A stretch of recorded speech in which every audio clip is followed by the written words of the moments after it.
آج ایک گناہ ایسا ہے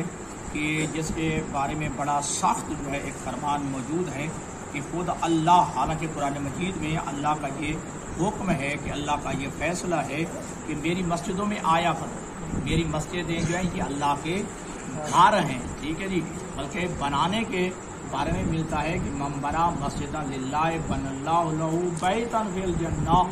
کہ جو اللہ کے لیے مسجد بناتا ہے اللہ اس بندے کے لیے جنت میں ایک گھر بناتا ہے، ٹھیک ہے۔ اتنی بڑی جو مسجد بنائے کا مفس قطعۃ،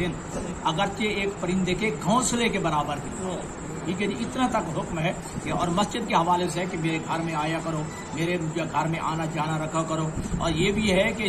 جو بعد میں جو اپنے گھروں میں نماز پڑھتے ہو اس کا ثواب کچھ اور ہے، جو مسجد میں نماز آ کے پڑھتے ہو اس کا ثواب کچھ اور ہے، پھر مسجد میں بھی آ کر جماعت کے ساتھ جو نماز پڑھتے ہو اس کا ثواب کچھ اور ہے، یعنی گویا مسجد کی فضیلت بتائی جا رہی ہے کہ مسجد میں آؤ، اللہ خود کہہ رہا ہے کہ میرے گھروں میں آؤ کیونکہ یہ مسجدیں میرے گھر ہیں، ٹھیک ہے جی، مسجد جو ہیں یہ زمین پر میرے گھر ہیں۔ اور قرآن مجید کی آیت ہے کہ ومن اظلم ممن منع مساجد اللہ ان یذکر فیہا اسمہ وسعی فی خرابها، اس انسان سے بڑا ظالم کون ہوگا جو اللہ کے گھر میں ہی اللہ کا ذکر کرنے سے منع کرے، ٹھیک ہے جی، قرآن کی آیت ہے کہ اس سے بڑھ کر ظالم کون ہوگا جو اللہ کے ہی گھر میں ہی اللہ کا ہی ذکر کرنے سے منع کرے، وسعی فی خرابها، اور اس سے بڑھ کر کون ظالم ہوگا جو اللہ کی مسجدوں کو ویران کرنے پہ در پے ہو کہ اللہ کی مسجدیں برباد ہو جائیں، اللہ کی مسجدیں ویران ہو جائیں، اللہ کی مسجدیں خالی ہو جائیں، اس سے بڑا ظالم کون ہوگا۔ اب باوجود اس کے کہ مسجد کی یہ فضیلت ہے لیکن ایک گناہ ایسا اللہ فرماتا ہے کہ میرے حبیب ان کے کہہ دو کہ میرے گھروں میں نہ آئے،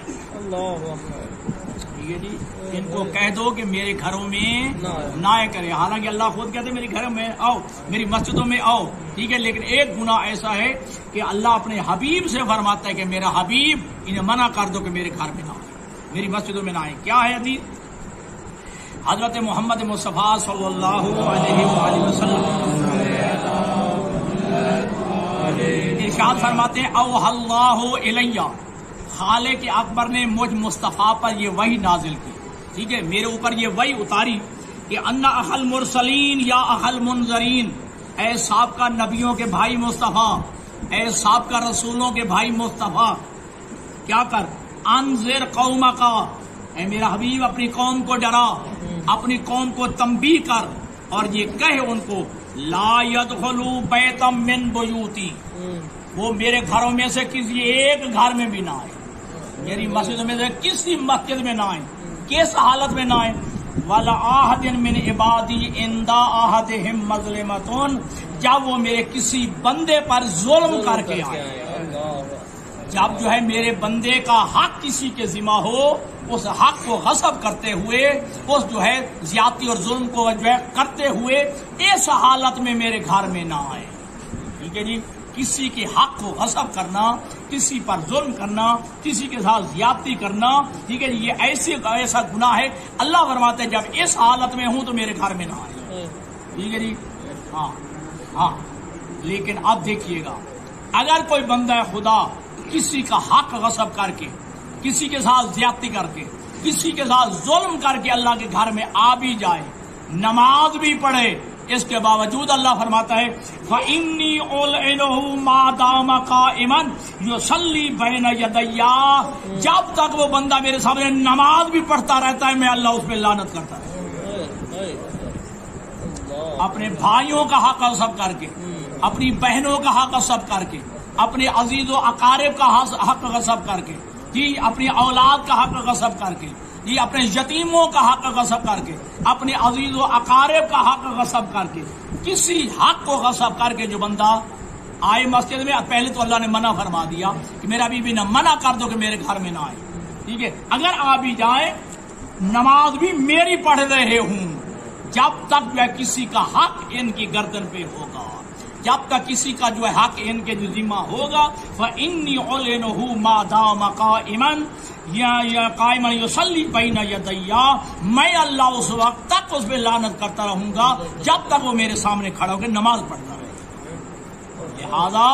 اپنے ذمہ اپنے سر کسی کا حق نہیں ہونا چاہیے، حق خدا بھی نہیں ہونا چاہیے، حق رسول بھی نہیں ہونا چاہیے، حق اہل بیت بھی نہیں ہونا چاہیے، حق ائمہ بھی نہیں ہونا چاہیے، حق رشتہ دار بھی نہیں ہونا چاہیے، حق اعزاء و اقارب بھی نہیں ہونا چاہیے، یتیموں کا حق بھی نہیں ہونا چاہیے، ہمسایوں کا حق بھی نہیں ہونا چاہیے۔ اپنا حق ادا کر کے پھر اللہ کے گھر میں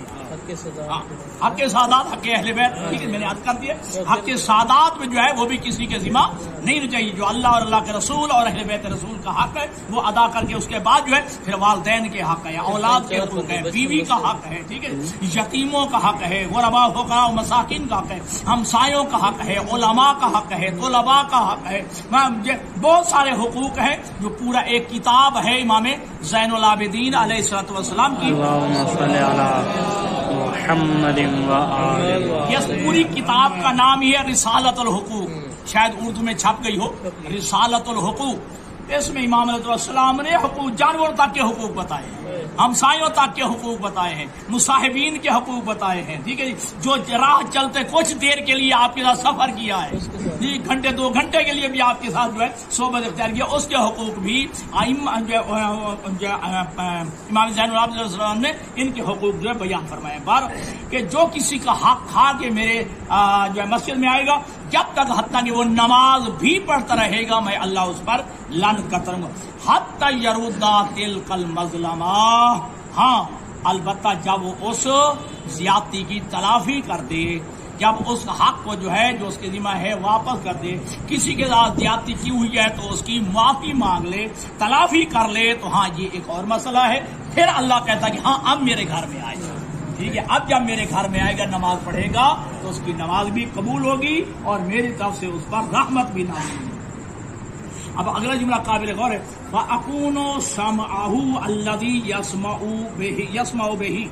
اگر انسان یہ کام کر کے کسی کے حقوق ادا کر کے پھر میرے گھر میں آئے گا، کیا وہ ایسا کہے گا تو میں اس بندے کے کان بن جاؤں گا، الَّذِي يَسْمَعُ بِهِ، جس کے ذریعے وہ بات کو سنے گا، ہاں وَبَصَرَهُ الَّذِي يُبْصِرُ بِهِ، میں اس کی جو ہے آنکھیں بن جاؤں گا جس کے ذریعے یہ دیکھے گا، وَيَكُونُ مِنْ أَوْلِيَائِي وَأَصْفِيَائِي، اور یہ بندہ میرے اولیاء میں سے شمار ہو جائے گا، میرے برگزیدہ میرے چنے ہوئے بندوں میں اس کا شمار ہوگا، وَيَكُونُ جَارِي مَعَ النَّبِيِّينَ وَالصِّدِّيقِينَ وَالشُّهَدَاءِ فِي الْجَنَّةِ، جب کسی کے حقوق ادا کر کے پھر جب مسجد میں آئے گا تو یہ بندہ جی اللہ کے حبیب فرماتے ہیں کہ یہ میرے اولیاء، ہاں تو اولیاء بزرگاں، اور پھر کہا کہ یہ جنت میں انبیاء کے ساتھ، صدیق کے ساتھ اور شہداء کے ساتھ مجھ محمد کا ہمسایہ ہو، ٹھیک ہے جی، لہذا کسی کا حق کھانا نہیں چاہیے، حق غصب نہیں کرنا چاہیے، اگر یا کوئی خدا نہ خواستہ زیادتی ہو گئی ہے تو اس حق کی تلافی کرنی چاہیے۔ صلوات پڑھیے محمد والے۔